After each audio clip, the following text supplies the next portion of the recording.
What's up everyone, College Stars now. Welcome back to another video, and today we got my Elimination Chamber 2025 reactions, and what a show we just had. I cannot wait to get into it. Let's get straight into it. There's so much to talk about. Overall, great show, top to bottom. The two chamber matches were amazing. Kevin Owens, Sami was amazing. Women's tag match was okay, and then the amazing ending, one of the best endings to a WWE pay-per-view.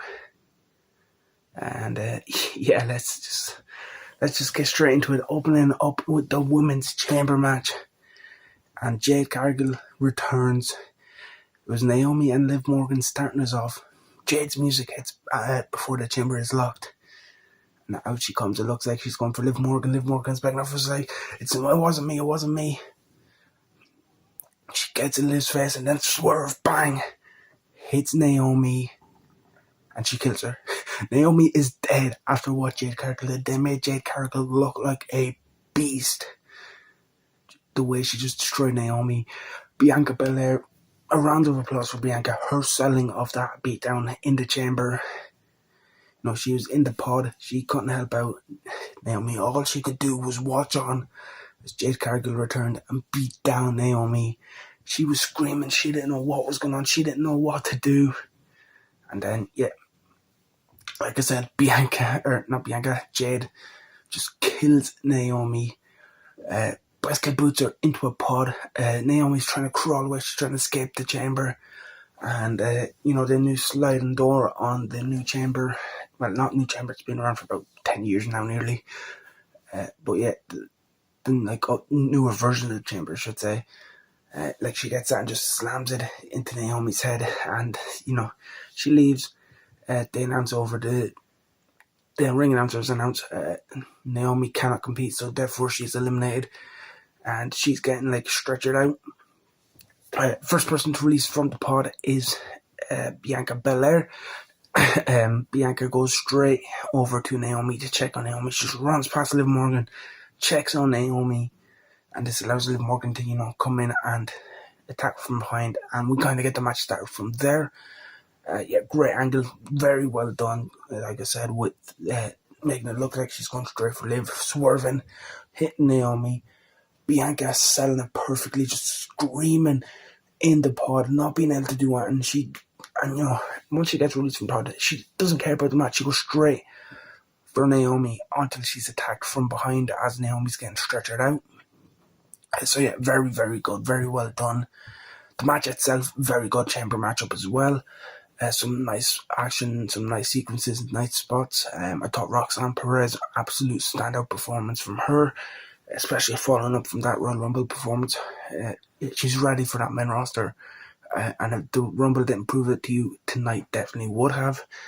You know, one of the biggest spots of the match that I can think of, Bianca and Liv fighting on top of one of the pods. Liv's trying to pull Bianca down by her hair.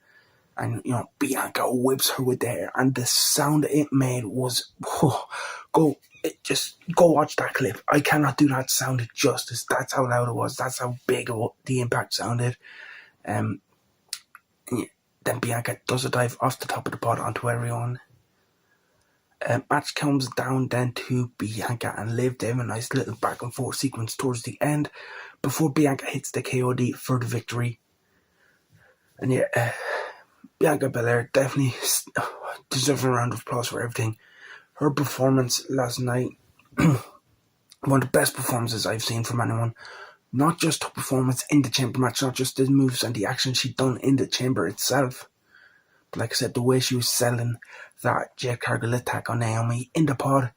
Yeah, just everything Bianca did last night was perfect, and she is going on to WrestleMania to challenge for the WWE Women's World Heavyweight Championship. But who will she challenge? Because as Bianca was leaving, she is greeted by current champion Rhea Ripley, of course #1 contender for the title on Raw this coming Monday.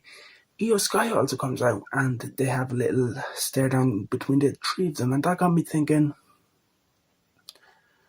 as much as I would love to see Bianca and Rhea one-on-one, I think that is a big match. I think that is a match that could be a match to main event WrestleMania. And, you know, we still have 6 weeks to get there and 6 weeks to build it. But I'm kind of leaning towards the triple threat this year.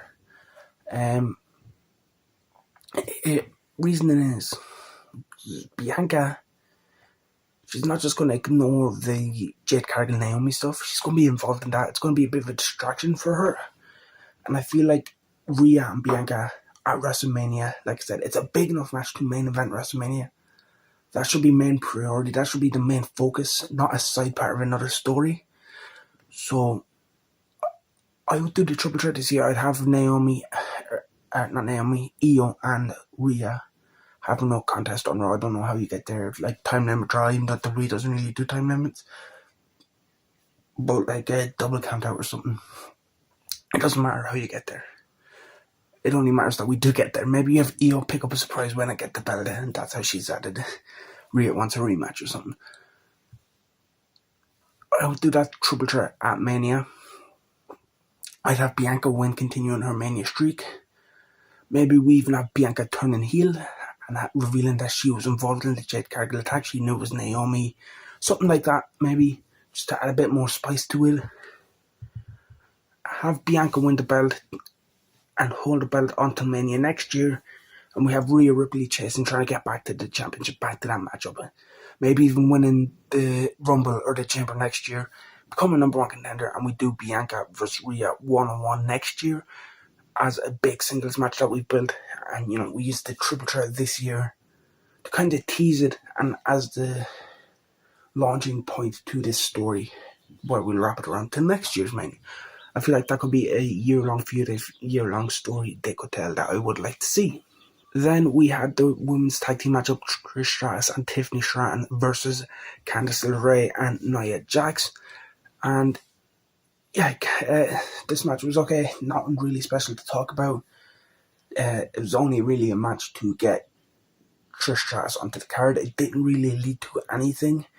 You know, Charlotte Flair didn't come out and try to interfere with Tiffany. There was no attack by Charlotte after the match.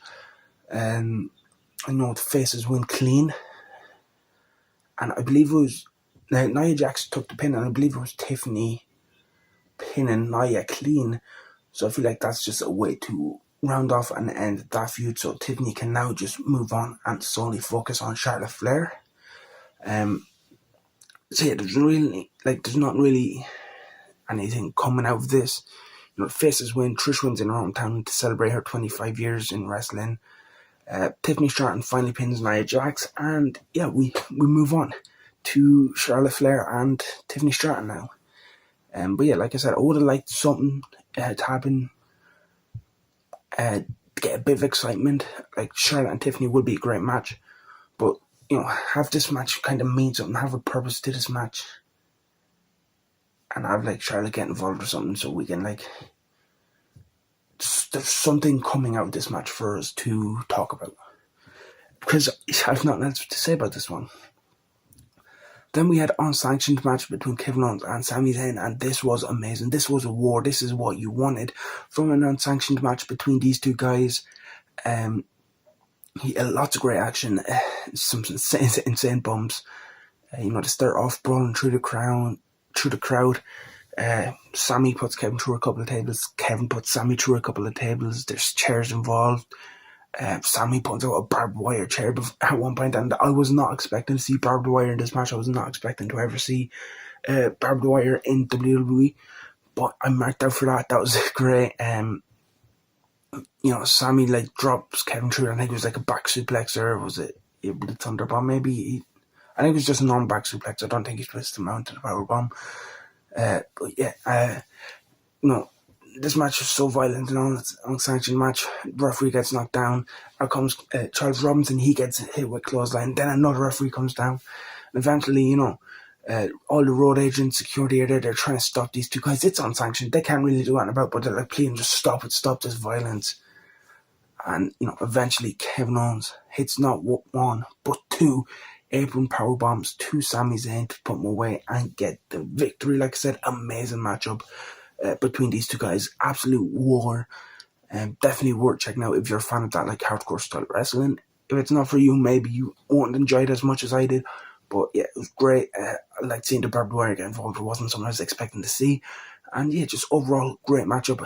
after the match, Kevin Owens is trying to expose the floor, the concrete moves pattern, and it looks like he's either going to go for the package pile driver or a powerbomb. He just has Sami Zayn, and then Randy Orton's music hits, and Randy and Kevin Owens start fighting. Looks like Randy's going to punt Kevin Owens, but the road agents and the security are able to stop Randy before doing it, and that allows Kevin to run away. So happy to see Randy back. I like that we're going back to him and Kevin Owens. The only problem here is, what does this mean for Sami Zayn at WrestleMania? I think Randy and Kevin Owens will be good. I'm excited to see it. But you tease me with Sami Zayn and Kevin Owens, and I love Sami Zayn, Kevin Owens, El Generico, Kim Steen, a reason I started watching Ring of Honor and BWG. I will never tire of these two wrestling. But where does this leave Sami? What does this mean for Sami Zayn? I'm interested to see that. Interested to find it out. He did take 2 apron bombs, so maybe he misses Mania, maybe he gets time off. But I'd feel bad for Sami missing Mania. And even if, his role is just, he gets involved, let's just say, in Randy and Kevin. Let's just say that's how Sami gets involved, that's his part of the card. Again, I feel like he deserves a bit more, especially after the last couple of years he's had. He really, since the Bloodline stuff, started to elevate himself, and I feel like he deserves a big spot on the card. It kind of teased him and Karrion Kross, and I feel like he deserves more than that as well. So yeah, I'm interested to see where Sami goes. Now that looks like Kevin Owens will be going after Randy Orton. Because if you look at the last couple of years of Sami Zayn at WrestleMania, main event with Kevin Owens beating the Usos for the tag titles. And then he beats Gunther last year for the Intercontinental Championship. So there's 2 really big matchups ending Gunther's reign, ending the Usos' reign as tag champs. I feel like he deserves something else. But he deserves a big Mania match, but I don't know what that is. If he is on the card, I can see maybe just getting shoveled into a multi-man Intercontinental Championship matchup or something. But yeah, coming out of WrestleMania, I would like to see Sami Zayn in a world title program and maybe even win it. Then that brings us on to our main event, the men's chamber. Well, I say main event, we still have the Cody Rhodes segment to go. But our final matchup of the night, the men's chamber. Great chamber matchup. It is won by this man, John Cena. He's going to WrestleMania. He wins his final Elimination Chamber match and will headline WrestleMania. It was a very good chamber matchup as well. I enjoyed him and CM Punk and their little exchange, especially when it came down to them, the final 3, I should say, with Seth. Those 3 had a nice back and forth action, a couple of near falls, kicking out their big moves, and that was a very good thing. Cena goes through a pod. I didn't expect Cena to be the one to take the pod bump. Damian Priest eliminates Drew McIntyre after Drew Claymore Cena got in his face, and once again Drew McIntyre costing himself, getting caught up in the moment, getting caught up and distracting himself. Once again, that's costing Drew, and Drew is eliminated by Priest. That's kind of been the story with Drew. He's getting in his own head. He's getting these positions where he could win the match, but instead of going for the pin on Cena, he starts trash talking Cena. Because he was saying, I'm going to end your career and blah, blah, blah. And that costs Drew once again as Priest comes up and rolls him up from behind, and that kind of sets up Priest and Damian Priest and Damian Priest and Drew McIntyre. This is a lot of people aren't really happy about this match. They feel like they want more for Drew, but I don't mind it. A lot of Drew McIntyre's downfall, they look at CM Punk, but a lot of it involves Damian Priest. Drew McIntyre wins the battle last year. Who cashes in? Priest. CM Punk cost him in Glasgow at Clash at the Castle. Who is he challenging for the belt? Priest. CM Punk cost Drew McIntyre cashing in his Money in the Bank at Money in the Bank. But who did he cash in on and fail? Priest. Who eliminated him from the Rumble? Priest. Who eliminated him from the Chamber? Priest. So yeah, a lot of this Drew McIntyre downfall stuff kind of started with Damian Priest. So I feel like at Mania, Drew will get his win.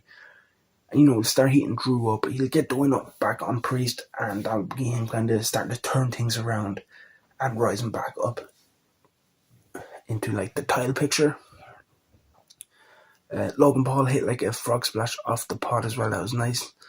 I'm trying to think of like the big high spots in the match. That's the only one I can really think of off the top of my head. But it was still a very good match. And yeah, I believe it was Punk eliminated.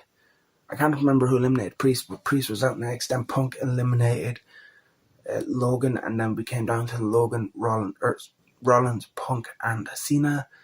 Eventually, Rollins gets eliminated. It comes down to Punk and Cena there, keep fighting. They kind of spill out through the ropes. Punk's kind of hanging over the ropes onto like where the floor will be. And out of nowhere, Rollins comes in, curb stomp. I thought that was done well. I didn't. Like, you couldn't see Rollins. I forgot Rollins was even still in the chamber. I thought he'd left already. They didn't like really focus on him. They didn't really show him. He just kind of came out of nowhere. So that was nice. And Cena grabs him. STF locked in. And as it's locked in, Rollins is kind of sitting at the chamber door. He's sitting on the steps. He's saying, "Die, Punk, die." So really heating that up. Punk and Rollins have had a personal feud since Punk came back, and I feel like that was meant to be the match last year at Mania, but Punk gets injured in the Rumble, and they've only had the match on Raw since.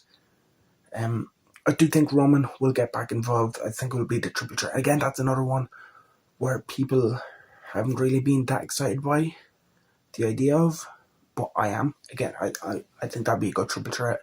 I think it'll be a big match to do. And it still leaves the door open to do the singles matches. You can still do Rollins, like I mentioned with Rhea and Bianca. If you do triple threat this year, you still leave the door open to do it next year or in a future year if you want to revisit it so soon. In terms of Punk and Rollins, or not even Punk and Rollins and Reigns as well, I said, but it works for Punk and Rollins and Roman and Punk as well. So yeah, I don't mind it. Cena celebrates. Out comes Cody Rhodes to congratulate him. They kind of stare down, shake hands. Then out comes The Rock alongside Travis Scott for some reason. They want Cody's answer. Basically, Cody says, "I've already sold my soul, but not to you, to these people. So Rock, you can go fuck yourself." He says the F word. It's uncensored. So yeah, and then Cena kind of like celebrates, shakes Cody's hand again. He hugs Cody. He's like, "It's gonna be me and you at WrestleMania." And we see Cena. He stares at The Rock. Cody can't see because his back is turned, and Rock gives him the little throat slit signal that he did at Bad Blood. Low blow by Cena, and then Cena, Rock, and Travis Scott all beat down Cody Rhodes. Cena sells out. It's corporate Cena alongside The Rock. It was great. It was great. A lot of people wondering why Travis Scott is there, but if you think about it, like, he's a big musician. I don't really listen a lot to his music, but I know who he is. That's kind of like his level of reach. And, he's in there with Cena and The Rock, two big Hollywood stars with that crossover. This type of thing that will kind of go viral. They'll see the picture of the three of them together and, try grab in, like, the casual viewer. And also, like, I get why he was there.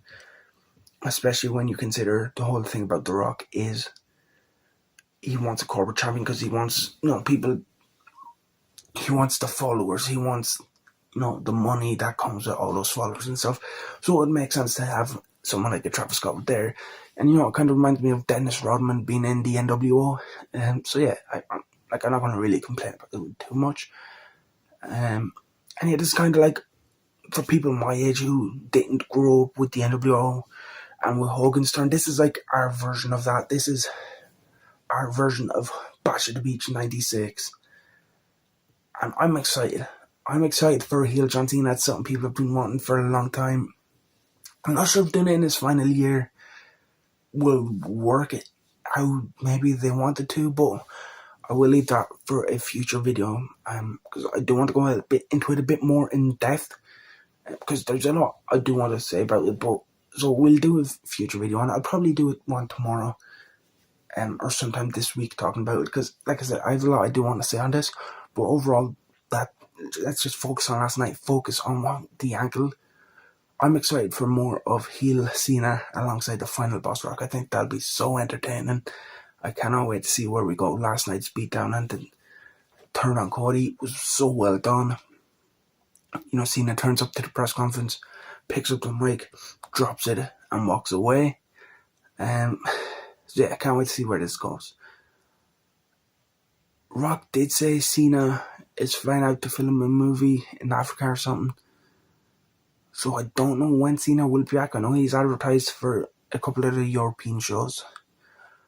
But, you know, I don't think we'll get him in person anyway on Raw. Maybe SmackDown. So yeah, I guess we'll have to wait to see and hear John Cena's explanation for this stuff.